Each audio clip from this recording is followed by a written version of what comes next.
Hi there, this is Noni Walker, back to bring you the fourth and final video in this informal series that I've created that attempts to answer a very popular question that's being asked today, and that is, why does it seem so hard to lose weight? Why does it feel to be so challenging to make healthy lifestyle changes? Well, I am not saying that this video series is the end-all, be-all, and I've listed all these reasons and these are the only reasons why it's hard. But I certainly wanted to be able to provide for you some of the top 4 reasons from a very non-traditional perspective. Traditionally, when we're looking at losing weight and making healthy lifestyle changes, we approach it from the perspective of only fitness and only nutrition. Now, while I 100% support and encourage fitness and nutrition efforts and making changes in your diet, I also want to bring in the awareness of the balance that's needed between mind, body, and spirit. I have this new tagline that I say the missing link to your health is your mind.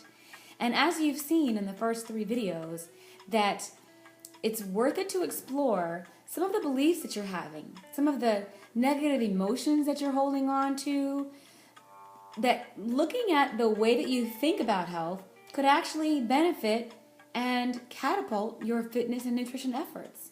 So staying in line with those first 3, I'm here today to bring you the 4th reason, and that is when you desire to have a healthier you, involve everyone around you, involve your whole household, ask for the support, and make it a unified effort.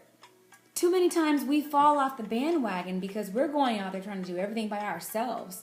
And we are silently suffering in trying to make these changes and not talking to people around us. I say talk about it.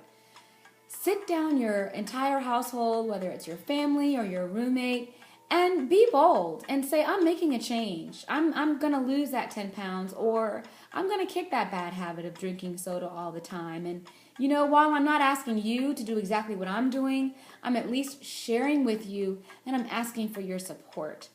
Support goes a long way. Sharing goes a long way. And so I'm encouraging you to make it a unified effort. Now, there's some benefits to doing this. Besides just getting some support, you never know what changes someone else in your household may be wanting to make. Let's say that you and your spouse right now, you each have some negative, bad health habits, and you decide to come forth and say, I want to make some changes. What if your spouse or your mate or your roommate or your friend or your child has been thinking the same thing but has been a little bit nervous to bring it up? But you, being bold and saying, I'm going to make a transformation, all of a sudden inspires that other person to say, wow, well, you know what? I wanted to do it too, but I thought you wouldn't support me, and so I just never brought it up. The key is that you never know what can happen. Aside from getting support, you may inspire change throughout your entire household. And let's expand this. It may not even be just your household. We spend a great deal of our time at work talking to others at work about some changes that you want to make because they might bring in pizza every day or pastries every day. You never know what change you're going to inspire. Don't ever doubt yourself and think that I have nothing to offer. Each one of us has something to offer. And just by making changes in your household or at your job or in your social circles could inspire change with other people. Especially sensitive to my heart are the children. So if you've got children in your household, we like to believe that children are only doing what we say. But they're not just doing what we say. They're listening to us. They're watching us. And so they are following our lead on what we say and what we do as well. So even if you have been off the bandwagon for the last 5 years and, your children might have seen you with some negative bad habits, it's never too late.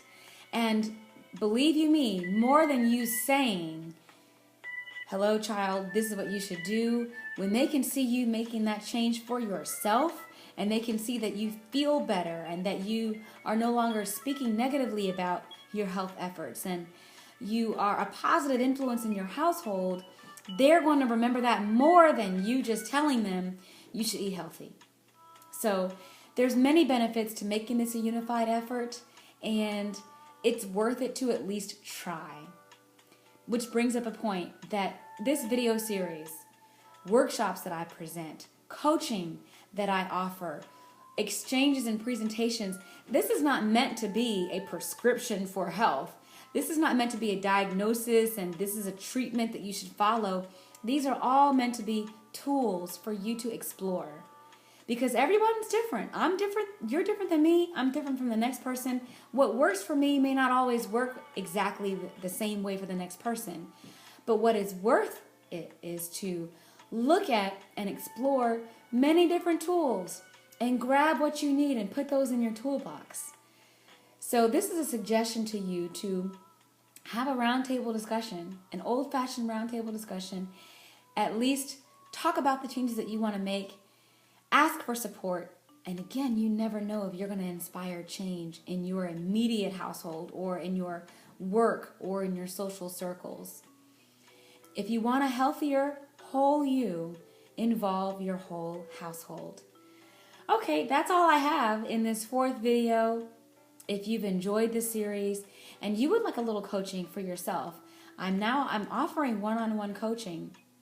And in addition, as always, offering my wonderful exchanges. And if you'd like to know some of the topics that I talk about, I encourage you to visit thewalkerexchange.com, where I've been doing some changes lately. I'm very excited about all my changes that I've been making on my website. But you'll be able to see my most popular topics and then some other topics that I address. One that has emerged recently is fat, fear, and forgiveness. Okay, the F words that we need to explore in terms of making our health and wellness changes. I've really enjoyed bringing this to you. And another point. People have been stopping me when we're out in public and saying, hey, I tried this that you talked about, or I thought about this, or, that really hit home for me. And I love that. I love face-to-face communication. I also want to hear from you virtually via the virtual wave. So if you're with me today on YouTube, go to the comment section and chime in on some of your comments and your feedback. Ask questions. If you're following me on Facebook, facebook.com/thewalkerexchange, interact with me. I love that as well. We can talk face-to-face. We can talk video and video-to-video, screen-to-screen. But you can also talk to me, virtually that way as well. So I encourage you to do that. I look forward to exchanging with you. Hope you've enjoyed this series. And look out on my website. I've got a special treat coming out in the next 2 weeks. It's going to be a free ebook called Change Your Thoughts, Change Your Health. So stay tuned. Keep in touch with me. And it's been a joy bringing this to you today. And as always, live well. Take care.